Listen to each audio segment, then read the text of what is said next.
किसी ने भी नहीं सोचा था कि ये बारिश पूरे 1 साल तक चलेगी।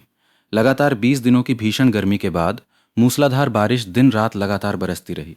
सुपरमार्केट के बाहर बारिश से बचने के लिए खड़े लोग बेहद खुश थे। कुछ तो सीधे बारिश में कूद पड़े और लंबे समय बाद मिली इस ठंडक का खुलकर आनंद लेने लगे।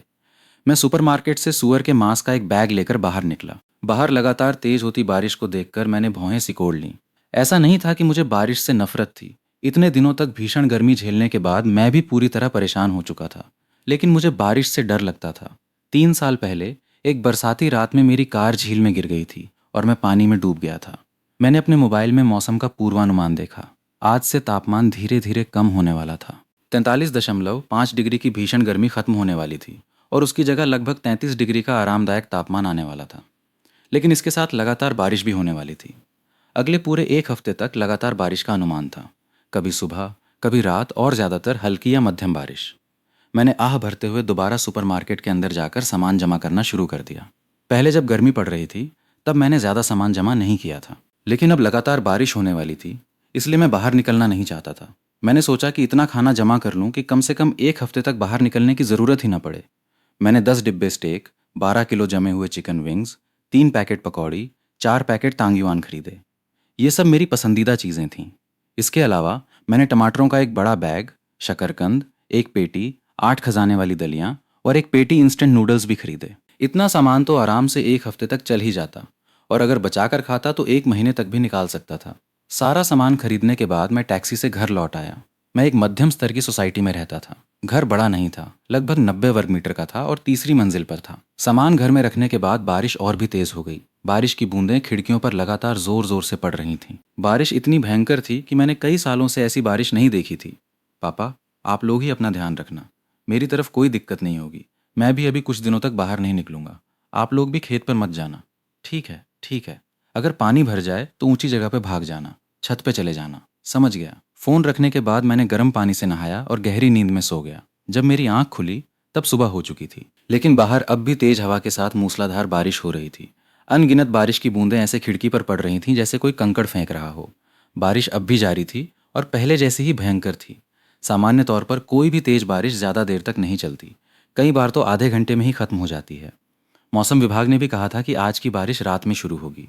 फिर सुबह सुबह इतनी भयंकर बारिश कैसे हो रही थी? मैंने पर्दा हटाकर बाहर देखा, लेकिन पूरे सोसाइटी का नज़ारा धुंधला हो चुका था। चारों तरफ इतनी ज़्यादा पानी की धुंध थी कि सामने वाली इमारत की रोशनी भी मुश्किल से दिखाई दे रही थी। उसी समय सोसाइटी के मैनेजमेंट ने ग्रुप में सूचना भेजी।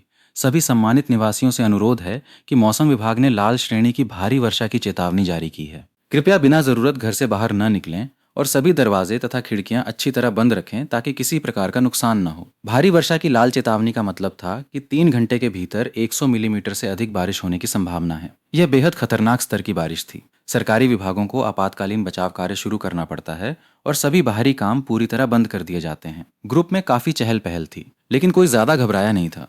कुछ लोग तो मजाक भी कर रहे थे, कुछ दिन और बरसने दो, कम से कम ठंडक तो रहेगी। लेकिन जब दूसरे दिन भी बारिश नहीं रुकी तब लोगों की खुशी गायब हो गई। मैंने ग्रुप में कोई बात नहीं की।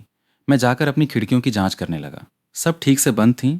तब जाकर थोड़ी राहत मिली, क्योंकि मैंने काफ़ी सामान जमा कर रखा था, इसलिए फ़िलहाल खाने की चिंता नहीं थी। मुझे यकीन नहीं था कि बारिश पूरे 1 हफ्ते तक चल सकती है, लेकिन वो सचमुच लगातार 1 हफ्ते तक बरसती रही। हर सुबह उठकर मैं देखता कि बारिश अब भी जारी है।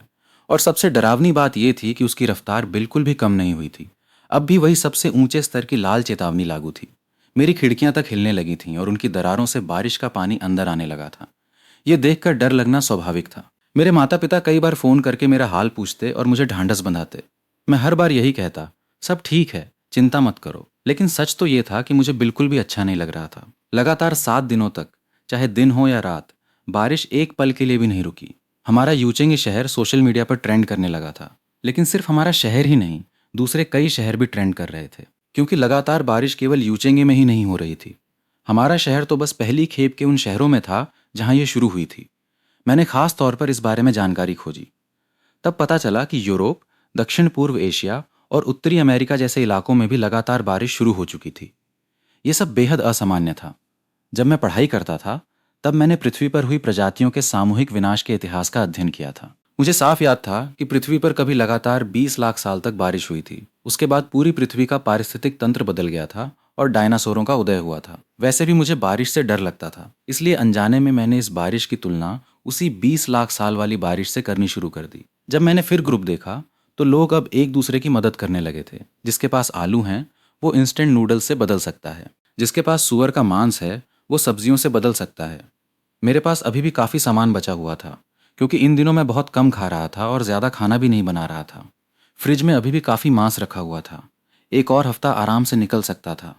लेकिन अगर बारिश एक हफ्ता और चलती रही तो हमारा यूचेंगी शहर पूरी तरह ठप हो जाएगा।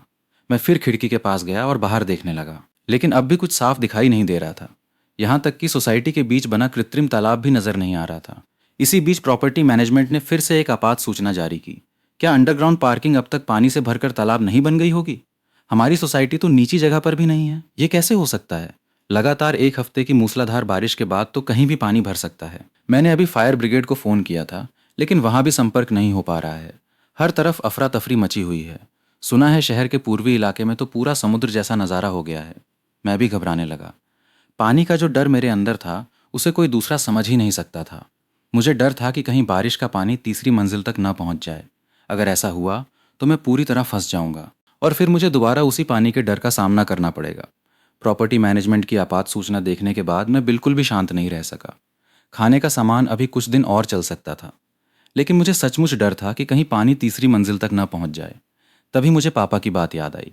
अगर पानी भर जाए तो छत पर भाग जाना। शायद उस हादसे का मानसिक असर अब भी मेरे अंदर गहराई से मौजूद था। मैं सचमुच छत पर चला गया। हमारी इमारत कुल 31 मंजिल की थी। मैं लिफ्ट से सबसे ऊपर वाली मंजिल पर पहुंचा। वहां मैंने 6 फ्लैटों पर नजर डाली। उनमें से 5 बिक चुके थे। सिर्फ आखिरी फ्लैट खाली था, लेकिन उसके बाहर लोहे का दरवाजा लगाया जा चुका था। अभी तक उस पर मरम्मत या सजावट की अनुमति वाला बोर्ड नहीं लगा था। मैंने दरवाजा खोलने